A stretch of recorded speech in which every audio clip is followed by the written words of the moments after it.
Hallo, Peter hier vom Enduro Magazin. Wir sind gerade in Queenstown, Neuseeland, zusammen mit RockShox und SRAM und testen deren neueste Produkte. In dem Video werden wir uns hauptsächlich um die neue RockShox ZEP und die neuen RockShox Vivid Air Dämpfer kümmern.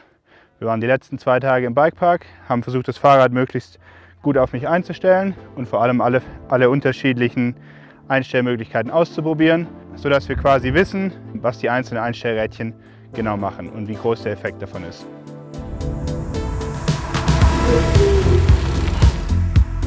Das hier ist kein kleines Update. Die neue RockShox ZEP Ultimate wurde für das Modelljahr 2027 von Grund auf neu entwickelt und soll laut RockShox nichts weniger als ein komplett neues Fahrgefühl liefern. Das klingt nach einem ziemlich großen Versprechen. Wir haben die Gabel über 2 Monate hinweg auf unterschiedlichsten Trails getestet. Von Bikepark Labs in Queenstown bis zu ruppigen Abfahrten in Portugal und im Schwarzwald. RockShox hat bei der neuen ZEP fast jedes Bauteil überarbeitet. Neben einer komplett neuen Luftfeder wurden auch das Casting, die Standrohre und viele kleine Details neu gedacht. Lediglich die Steckachse ist unverändert geblieben. Die größten Änderungen stecken in der Linear XL Luftfedereinheit. Diese wurde komplett überarbeitet und soll zu einer insgesamt linearen Kennlinie beitragen. In Kombination mit dem sogenannten Air Annex, ein externer Volumenextender am unteren Ende der Gabel, soll durch Vergrößerung des Luftvolumens die Progression der Luftfeder noch weiter reduziert werden.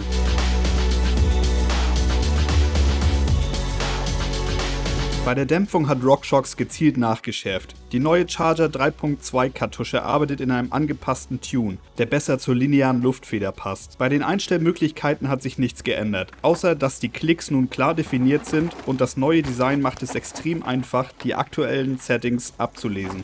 Es bleibt also bei 5 Klicks für High-Speed Compression, 15 Klicks für Low-Speed Compression und 20 Klicks für den Rebound.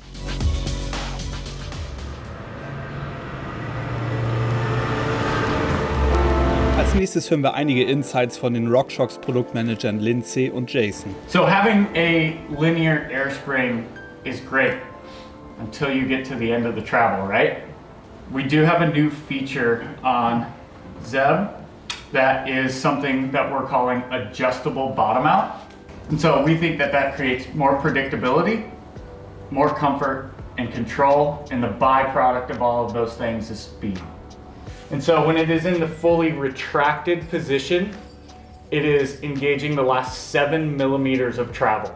When it is in the fully plus or extended position, it is engaging the last 17 millimeters of travel. So what this allows you to do is really fine-tune air pressure onto the aesthetics and the graphics package that you see. It's quite a bit different than we've historically seen with kind of like the big billboard style ZEB logo. So we're trying to differentiate the ultimate product from the rest of the lineup. So the rest of the lineup, Select Plus, Select, and the base models will have that more traditional decal package. But he really looked at flow paths, kind of minimizing like the hard flow paths that the oil has to go through. Really wanted to add some mid-speed support that's coming specifically from the damping in the reservoir. In the Ultimate model, we do have the low-speed compression adjuster and the high-speed compression adjuster. You'll notice that mimics what we have on the fork. Again, we went to those numbered adjusters just for completely easy setup. Nach reichlichen Tests und Diskussionen in Neuseeland haben wir uns die neue ZEP geschnappt und auch auf den heimischen Trails getestet.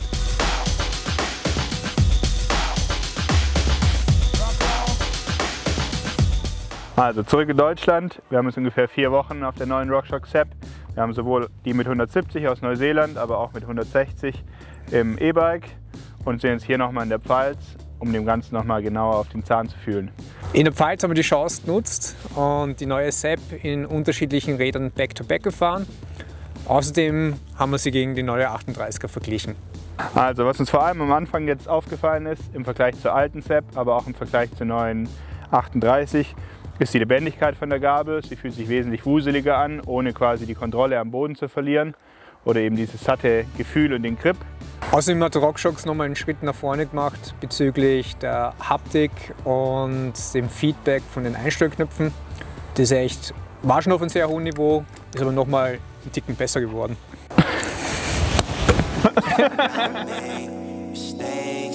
Am Ende des Federwegs kommt der neue Adjustable Bottom Out. kurz ABO, ins Spiel. Dieses mechanische System arbeitet mit einem 8 Klicks verstellbaren Gummibumper und kann in den letzten 7 bis 17 mm des Federwegs verstellt werden. In der Theorie ist das eine sinnvolle Lösung, in der Praxis aber nicht ganz perfekt. Der Übergang zum Bumper fällt relativ abrupt aus und alle Tester sind den Bumper so weit wie möglich nach oben gefahren. Das bedeutet im Umkehrschluss so weich wie möglich.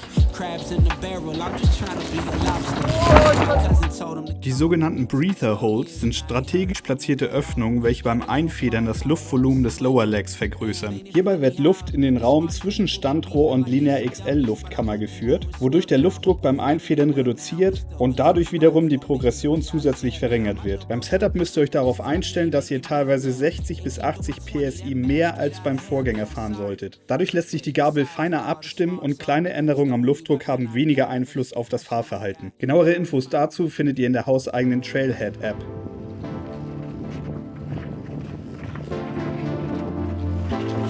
Auf dem Trail zeigt sich schnell, dass die neue ZEP genau das liefert, was RockShox versprochen hat. Die Gabel generiert enorm viel Grip, bleibt lebendig und klebt förmlich am Boden, ohne sich dabei träge oder langweilig anzufühlen. Stattdessen gibt es viel Feedback vom Untergrund. Der Rebound ist sehr gelungen abgestimmt. Die Gabel bleibt bei schnellen Schlägen kontrolliert, liefert aber genug Pop, um ein aktives Fahren zu ermöglichen. Weiterhin ist positiv aufgefallen, dass die Gabel sehr leise arbeitet. Kein Klappern, keine störenden Geräusche, einfach nur Fokus auf den Trail. Die RockShox ZEP Ultimate ist kein kleines Update, sondern eine komplett überarbeitete und neue Gabel. Sie bietet mehr Grip, ein deutlich sensibleres Ansprechverhalten und eine sehr lineare, berechenbare Charakteristik. Gleichzeitig bleibt sie lebendig und macht Spaß auf dem Trail. Das neue Design der Einstellrädchen macht das Setup attraktiv und die Unterschiede der Klicks sind auf dem Trail deutlich spürbar. Aber nicht alles ist perfekt. Der Bottom-Out könnte besser gestaltet sein, damit man die Einstellbandbreite sinnvoller nutzen kann. Aber insgesamt liefert RockShox hier eine der aktuell besten Enduro-Gabeln ab. Unsere detaillierte Review zur neuen RockShox ZEP und auch zur gleichzeitig vorgestellten Lyric Trailfedergabel und den neuen Dämpfern findet ihr auf unserer Website. Wenn ihr zudem wissen wollt, wie sich die ZEP gegen die neue Fox 38 schlägt, dann solltet ihr unbedingt unseren neuen Shootout-Artikel dazu lesen. Die Links zu allen Artikeln findet ihr in der Videobeschreibung. Wir sehen uns im nächsten Video. Ciao.